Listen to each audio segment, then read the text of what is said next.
Today I'm answering questions that a lot of you have left in my comments section about canning. We're going to put some of your fears to rest and hopefully shine a little light on how this is done. This will more than likely be 2 to 3 different videos on questions and answers. If I don't get to your question, ask below. This is an extensive list. So let's dive right in. Do I need to use vinegar to wipe the rims? No. Personally, I only use vinegar when I'm taking care of oily foods or greasy foods, things like meat or broths. I will sometimes use vinegar, but for the most part, I only use water. Do you have to sterilize the jars?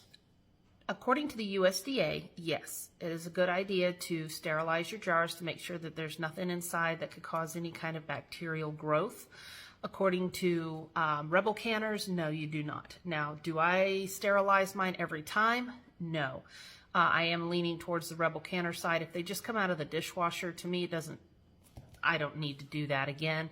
I don't need to sterilize them again. The dishwasher does a pretty good job, but you do with what you're comfortable with. Remember though, whatever your food that you're putting into that jar, the food, the jar, and the water in either the pressure canner or the water bath canner need to be at the same temperature, or you do risk breaking the glass. Can you explain fingertip tight? Absolutely. Hated this when I first read it out of a book. What does that even mean? It's actually quite simple. Get your jar and your lid. You're not wrenching down. You don't want it so tight that it does that little when you release it. Just tighten it.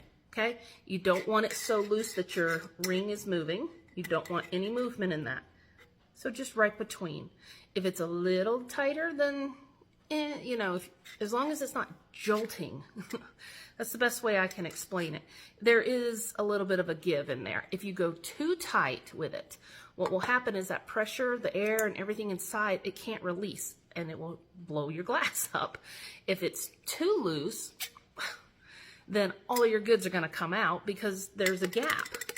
So just right between, enough that it's snug, but not over tight, and not loose enough to move around. What is the shelf life of your food? Well, that depends on the food, and it depends on the acidity levels, okay? So your ball canning books, your USDA guidelines, they'll all give you about 1 to 2 year time frame. Now, Rebel canners can tell you that it can go a lot longer than that. Now, I have food in my pantry, for example, that's about 5 years old. I just opened up a can of jelly the other day that I made, almost 6 years ago, and it tastes just fine. So your storage conditions also play a big part in that. When you're storing your food, you want it to be below 80 degrees and above freezing. The cooler it is before getting to freezing, and the darker it is, the longer the shelf life will be, which is why you see in a lot of old videos and movies and stuff like that, they have cellars down into the earth to help keep it cool and keep it dark. That's your best friend. I would love to learn to can, but I have no storage room. That's fine. When I first started out, it was in a little 2-bedroom apartment. Store things underneath your bed. You can store things in your laundry room if you have a laundry room. Make a little shelf above your washing machine and dryer. I had storage at one point underneath stairs. It's really endless. If you have extra room in your cupboards or even alongside the wall, it's not the prettiest thing, but you know what? It doesn't need to be pretty when you need food. All right, the last one I'm going to cover today are explosions. Don't worry, botulism is coming. That is going to be its own video because there is so much to cover, and I understand the fear and the questions. I want to make sure that I'm not trying to rush through it really quick and just leave you guys even more confused. I want you to be comfortable with canning. So the very last question are explosions. What can I do? It scares me. I'm so scared it's going to explode. This is my lid to my pressure canner. Now, yours is not going to come with this. I'm horrible. I will take this off, set it down, and I'll never find it again. I went like a month without this thing because I couldn't find it. So I tethered it. I just tethered it. I got sick and tired of losing it. So pressure canners have this little piece right here. You can kind of see it underneath. It does move a little bit. All right. This is a fail-safe. All right. What happens if your pressure becomes way too great in here, which if it does, you're not paying attention. Okay. There are weighted kinds, which I'm really looking to get, the All-American. This is a Presto. All-Americans use weighted gauges, different ones. This is a 10-pound weight. What that means is when my PSI gets up to 10, this starts to do this. That is an audible indicator that I have reached 10 PSI. They come in 5, 10, and somebody else correct me. I don't have them yet. It's either a 15 or a 20. I think it's a 15. Shoot. Anyways, it's an audible indicator. When it starts moving, you know you've reached your PSI. You turn your heat down just a little bit, and I like this one personally because I can monitor that PSI. So if I'm stuck at 10 and it's moving and then it stops, I know I've dipped below 10 PSI and I have to raise the temperature and start my timer over again. Your time only starts once you've hit the correct PSI. So it's very important to monitor it. Now, if something calls for 10 PSI, I go to 12 and I keep it at 12. It doesn't hurt to over, it hurts to under.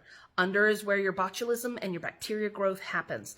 So don't be afraid to go just a little bit above, but always be scared to go below.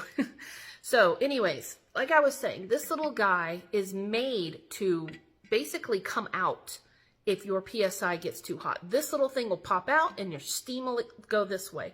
Your lid's not going to explode. It is very important that you keep up with the maintenance of this, okay? Again, this is Presto. All-American is a little bit different.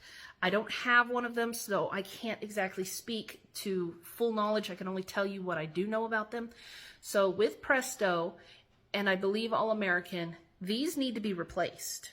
Okay, depending on how often you use these need to be replaced. They're very easy to get a hold of. I actually just ordered my replacement, and you can see that little piece right there, the little dot. That is this. And the reason you want to do that is just like with anything, especially rubber, the hotter it gets, cooler, hotter, cooler, it's going to eventually rot away, okay? It's going to become very fragile, and if all that steam escapes all at once, all your jars break. So, when you're keeping up with these guys, maintenance is so important. With the All-American, you actually want to put a very light bit of oil on your seal. I do that with this one as well, because every once in a while I find out that steam's coming out the side and it shouldn't, which is another indication it's time to replace this. So I'm going to make another video because this is already too long. I'm going to make another video going into the depth of proper care, maintenance, time frames, when should I replace these, what am I looking for. But for now, I want you to understand that this does have a fail-safe. I believe the All-American does as well. You might want to look into that. They're a little bit pricier, which is what I'm having to save up for. But yeah, these little guys, that's exactly what they're made for. They will come right out if that pressure becomes too much. So put your mind at ease. Explosions are not common whatsoever. And any videos that you might see of it, there's something is faulty. And that's usually due to improper care or not maintaining your items. So I hope this answered some of your questions. Again, leave them below and I will make another video answering as many as I can. Thanks so much.